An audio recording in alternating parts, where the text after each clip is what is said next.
Mas Roy, Dokter Tipa, analisa ini. Kalau memang misalnya ini barang sudah saya sampaikan nih, silakan Bang Rismon, Mas Roy, Dokter Tipa, analisa ini. Kalau selama ini kan tudingan ke mereka adalah mereka menganalisa barang tidak jelas. Sekarang udah jelas ini. Dari KPU-nya langsung. Jadi tidak ada lagi bilang mereka itu meneliti barang yang salah. Seperti itu. Kalau saya lihat metodologinya Bang Rismon kan ini yang diteliti ya. Yang beredar itu kan yang begini ini kan dari yang namanya Pak Dian Sandi ya. Jadi beliau mengunggah di sebuah media sosial yang mirip seperti ini, mirip ya. Nah, jadi ya dibilanglah itu asli. Ya, sebenarnya aslinya belum ada sama sekali. Ya, yang beredar itu kan versi Pak Dian Sandi yang belakangan juga kan dia bilang saya mengunggah itu dari teman.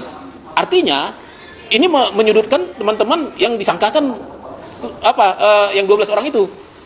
Nah, Assalamualaikum warahmatullahi wabarakatuh. Jika ijazah milik Jokowi ditunjukkan, maka fix ijazah tersebut palsu. Nah, kuasa hukum Roy Suryo yaitu Ahmad Kholdinudin yang mengatakan di mana Roy Suryo kemarin di dalam orasi di depan gedung KPK yang menuntut adili Jokowi, yaitu kejahatan korupsi dinasti Jokowi. Jadi Roy Suryo menyampaikan kabar bahwa telah mendapatkan data salinan resmi ijazah Jokowi yang dilegalisir dari KPU. Jadi menurut Roy Suryo, temuan data itu makin mempertegas hasil analisa yaitu error level analysis yang menyatakan 99,9% ijazah Jokowi palsu. Jadi mereka ya sudah mendapatkan salinan ijazah Jokowi dan ijazah salinannya diperoleh oleh Roy Suryo dari KPU ternyata diidentik dengan ijazah yang selama ini diteliti juga oleh Roy Suryo, Rismon ya dan juga Dr. Tifa yang diklaim asli yang diupload oleh kader PSI yaitu Dian Sandi.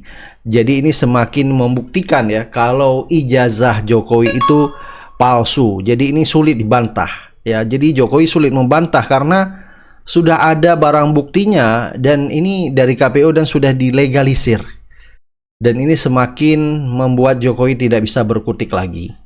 Jadi ini tinggal dari penegakan hukum apakah kasus ini dilanjutkan atau memang di stop. Tetapi ya menurut info yang beredar bahwa Jokowi akan menghentikan gugatan terhadap penggugat ijazah palsunya yaitu Rismon Syahipar, Roy Suryo dan Dr. Tifa. Jadi menurut kabar yang beredar mereka akan dicabut laporannya sama Jokowi tentang pencemaran nama baik. Jadi ini itu bertujuan ya menurut netizen untuk mencari simpati masyarakat karena menurut mereka Jokowi ini sudah tidak bisa berkutik lagi. Jadi caranya yaitu dengan memutarbalikkan keadaan ya. Apalagi kita lihat yaitu pendukungnya yaitu para relawannya kemarin meminta supaya polisi segera menetapkan yaitu ketiga penggugat ijazah Jokowi, Roy Suryo, Rismon dan juga Dr. Tifa ditetapkan menjadi tersangka. Jadi ada skenario menurut kuasa hukum Roy Suryo CS yaitu Jokowi akan mencabut laporan tersebut. Tapi kita tidak tahu ke depan seperti apa ya. Baik, untuk lebih jelas langsung saja kita lihat komentar dari Roy Suryo. Selain Jokowi, sekarang ada anak haram yang lagi menduduki sebagai orang tua di Indonesia. Saya bisa pastikan 99,9% Gibran tidak punya ijazah SMA. Tidak ada. Ini satu berita yang sangat penting. Barusan saya dari gedung KPU, Komisi Pemilihan Umum. Saya dan tim sudah berhasil mendapatkan salinan ijazah palsunya Jokowi. Daftarnya lebih dan segera kita analisis kalau itu sama dengan yang kami teliti maka kami tidak bisa dipidana karena ijazah itu palsu. Kami sudah dapat tadi resmi dari KPU dan segera akan kita lakukan uji error level analysis. Artinya laporan kita dilanjutkan ya, laporan kita harus dijalankan kembali di badan skrip. Itu yang pertama, ya. Tunggu dulu Om Roy. Masa iya seorang presiden dan wapres nggak punya ijazah? Yang kedua, saya berada di depan gedung KPK. Musuh kita bukan hanya Jokowi, tetapi musuh kita semua yang ada di kanan kirinya ini. Yang benar. Ini adalah dinasti Jokowi. Ya. Kita ulas satu persatu. Oke. Jokowi Dodo sudah jelas.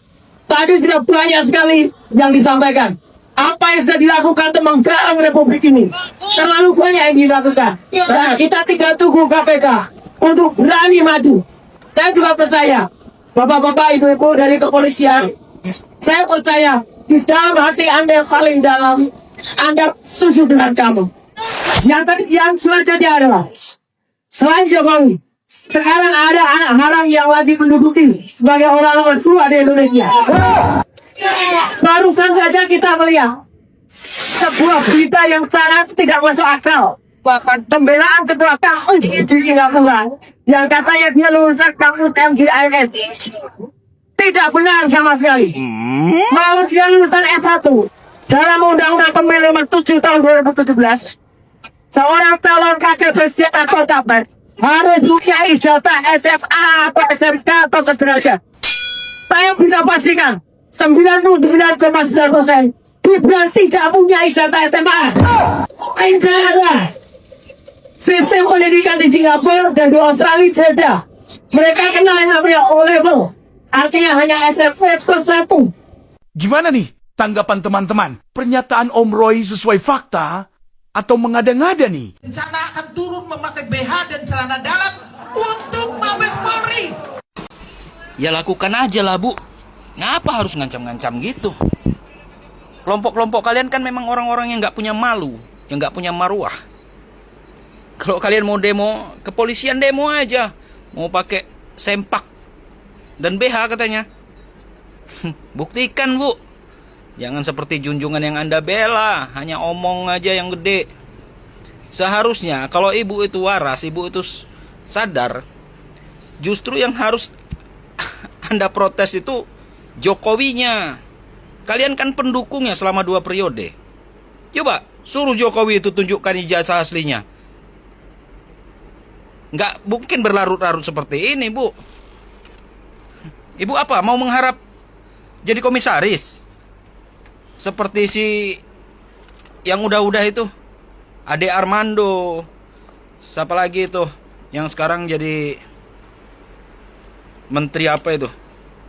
Banyak sih. Kalian hanya manusia-manusia lapar yang mendukung tanpa pakai rasio, tanpa pakai pemikiran yang waras. Kalian membela, membabi buta. Sudah tahu salah masih kalian bela. Jadi ibu gak usah ngancam-ngancam polisi segala. Ibu mau demo terserah, justru senang itu polisi dikasih tontonan seperti itu. Ya udah, kerahkan aja wanita-wanita pendukung Jokowi yang ingin demo, yang katanya cuma mau pakai BH sama celana dalam. Tunjukkan, saya tunggu. Kalian kan hanya para pembohong aja, omongan besar. Ya kan? Mana tuh temen lo tuh, si plaster itu sampai sekarang buron kan? Itu yang kalian bela. Kalian tipe-tipe yang sama. Jadi hanya omong aja besar. Kalau kalian memang orang-orang yang waras di Indonesia ini, harusnya yang Anda tuntut itu Jokowi. Suruh nunjukkan ijazahnya kalau memang ada. Katanya seorang negarawan. Kalau dia masyarakat biasa, kami tidak akan menuntut, ingin menunjukkan ijazah beliau, ingin melihat. Karena beliau pernah menjabat sebagai presiden dan semua kebijakannya itu sudah membuat sengsara rakyat Indonesia. Makanya kami ingin melihat keaslian ijazah Jokowi. Salam waras. Jangan jadi penjilat kalian. Kalian hanya manusia-manusia lapar yang haus kekuasaan, haus jabatan.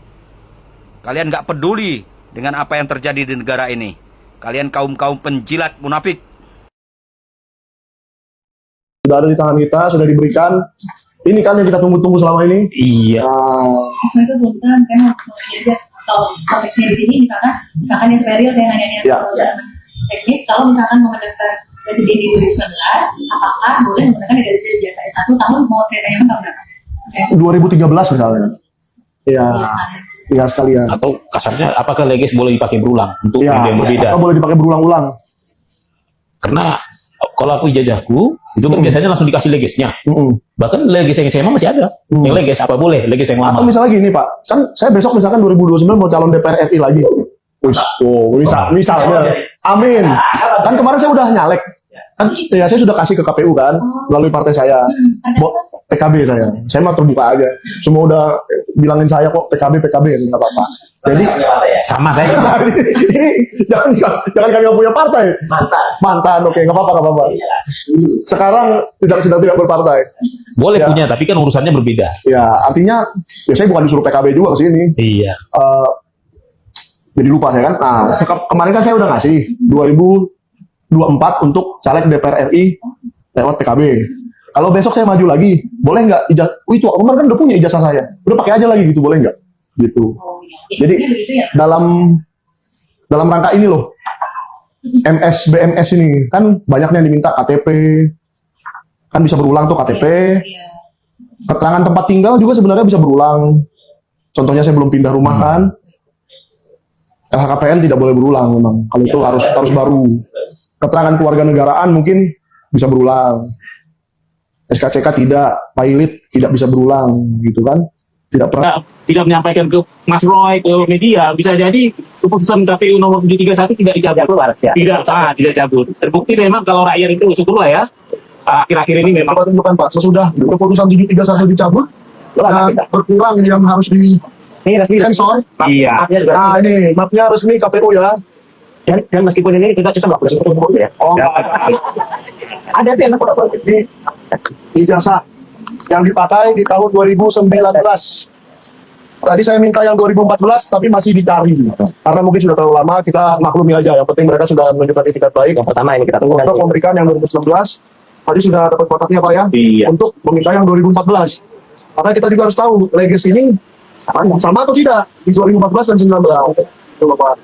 Dan Tapi ini kemenangan besar untuk rakyat. untuk saat ini karena dokumen cuma satu, bagi yang mau minta hasil sketnya nanti 3 komisi di tanah. Ya. Idenya supaya terkendali juga. Kasian juga nanti tiba-tiba ada yang ngedit kan nggak enak juga ya. Ya, pokoknya yang resmi bisa diminta. Iya, pokoknya kita di tiganya kasih hubungi saja Bang Mike. Sentana TV @gmail.com. Kita punya Iya. scan-nya. Nanti saya scan, saya bagi-bagi, yang penting terkendali. Ya. Seperti itu. Ya Bang, Mas Roy ya. Jadi kalau ada yang Sesuai dengan undang-undang. Tidak berlaku itu next on ke depannya. Misalnya nanti ada putusan pengadilan yang berkekuatan hukum tetap yang mengatakan ijazahnya palsu, maka sejak itulah maka Jokowi nanti akan ditentukan konsekuensi ke depannya. Misalnya tidak dapat lagi tunjangan perumahan, tidak dapat lagi pensiun sebagai presiden, bahkan bisa saja status kepresidenannya dicabut dalam sejarah. Itu bergantung keputusan politiknya. Jadi dianggap bahwa dia tidak pernah ada, misalnya begitu. Walaupun putusan-putusannya ada, tapi dia dianggap tidak pernah ada. Nah, nanti itu akan kombinasi antara putusan politik dan putusan hukum. Banyak sekali orang mengatakan, keputusan politik dan putusan hukum. Banyak sekali orang yang mengatakan, gak ada gunanya mempermasalahkan hal-hal yang sudah lewat. Kok gak ada gunanya gimana? Ini adalah bicara tentang sebuah prinsip besar. Kalau kita paham, ibu-ibu dan bapak-bapak sekalian, saya khawatir jangan-jangan soal Jokowi ini bukan hanya soal ijazah saja. Lebih dari ijazah, ya. Jangan-jangan ada yang namanya konspirasi besar, konspirasi global untuk menghancurkan Indonesia melalui seseorang, ya kan?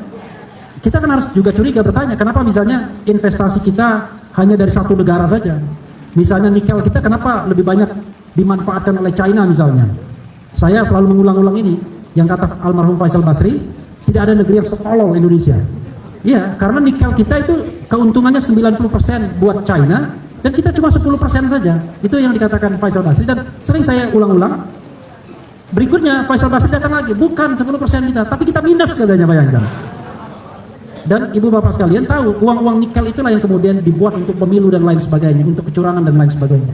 Jadi kerusakan yang dimunculkan, yang ditimbulkan oleh kekuasaan selama 10 tahun kemarin, memang barangkali tidak bisa di-recovery begitu saja, tetapi ini memberikan pembelajaran kepada kita agar generasi ke depan waspada, tidak lagi melakukan hal yang sama, dan kita memiliki mekanisme yang baik untuk menghalau orang-orang yang kemudian tanpa kualifikasi yang jelas, tapi karena dia darah biru bisa melakukan kong kali kong dengan Mahkamah Konstitusi misalnya, tiba-tiba jadi orang nomor 2 di Republik Indonesia itu. Karena itu ya tetap seperti kata Mas Roy, saya Dr. Tifa, adil di Jokowi, makzulkan Gibran Raka Buming Raka.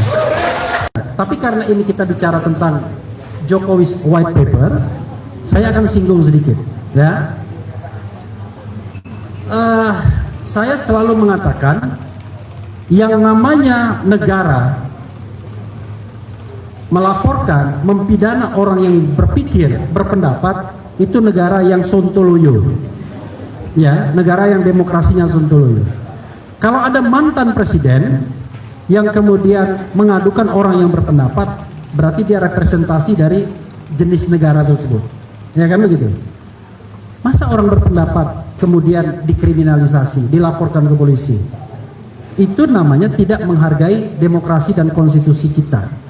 Kalau memang Anda paham tentang demokrasi konstitusi karena Anda pernah menjadi presiden, maka Anda harus lakukan hak Anda untuk menjawab. Ya kan? Dr. Tifa punya tesis sama Mas Roy bahwa ijazah Jokowi 99,9% palsu. Kenapa masih 0,9%? Karena itu yang di atas, 100% itu yang di atas ya. Karena itu kewajiban orang yang merasa di-challenge, ditantang untuk counter attack dengan membuktikan bahwa Anda salah. Nah, misalnya di forum ini, kira-kira berani nggak perwakilan dari Jokowi mengatakan Anda salah? Ini loh bukti kami. Bukan hanya sekedar ngomong aja, tetapi memang bukti yang nyata bahwa Dr. Tifa dan Roy Suryo salah. Karena kalau selesai, case close. Kalau seandainya kita selesaikan dengan mekanisme demokratis. Tetapi karena main ancam, main pidana dan lain sebagainya, maka itu kelihatan orang yang mau menghindar dari persoalan. Ya kan? Maka kemudian saya mendapatkan konfirmasi, kita akan tahu bahwa ijazah itu kalau menurut Rismon, menurut Dr. Tifa dan menurut Roy Suryo, yang saya juga yakini bahwa memang palsu. Kenapa? Karena sudah dirilis oleh Komisi Pemilihan Umum bahwa ijazah yang digunakan untuk mendaftar pada Pilpres 2019 ya. 2019 itu adalah ijazah yang dipersoalkan selama ini. Sebagai sebuah ijazah yang diteliti oleh Rismon, diteliti oleh Dr. Tifa, diteliti oleh Roy Suryo. Yaitu Jokowi yang pakai kacamata. Dengan berbagai perspektif dan tidak ada bantahan, itu sudah dikatakan diteliti sebagai ijazah palsu. Katakan hampir 10 tahun dalam pemerintahan Bapak Joko Widodo ini, kami ini adalah oposisi yang selalu menjadi korban. Kalau kita berjuang di jalanan, kita tidak mendapatkan hak kita karena dia terus berlari, tidak pernah bisa kita dekati untuk menyatakan keinginan kita. Lalu ketika kita masuk ke jalur hukum, bukan kita mendapatkan keadilan, justru kita lah yang diadili begitu. Perlu Pak ketahui bahwa perkara ijazah palsu ini adalah sudah jilid 3 ini Pak. Yang pertama perkara nomor 592 di PN Jakarta Pusat. Dan itu kami cabut karena kami cabut ya dikarenakan klien kami dalam hal ini adalah Bambang Tri dan Gus Nur itu ditangkap. Sehingga berubah menjadi perkara pidana. Sudah pernah kami sampaikan. Dan Bapak bayangkan tanpa menghadirkan ijazah asli dengan 30 saksi atau 35 saksi menurut Gus Nur yang sudah menyatakan tidak pernah melihat aslinya, hanya legalisir, orang ini bisa dihukum Pak ya selama 6 tahun yang dari maksimal tuntutan jaksa 10 tahun. Setelah banding dan kasasi, inkrah menjadi hanya 4 tahun. Nah, itu pun berubah pasalnya Pak, dari pasal hoax menjadi kebencian. Artinya hakim ini mungkin bingung sendiri untuk menghukum orang ini karena kalau dikatakan hoax itu berarti kan bohong dan ternyata tidak bohong begitu Pak. Nah, kami melihat sulitnya menjadi keadilan, maka kami adukan ke Dumas. Seperti yang sudah disampaikan tadi, tidak diapa-apakan, Pak. Kami harapannya bukan Dumas, melapor, Pak. Ini tentang 263.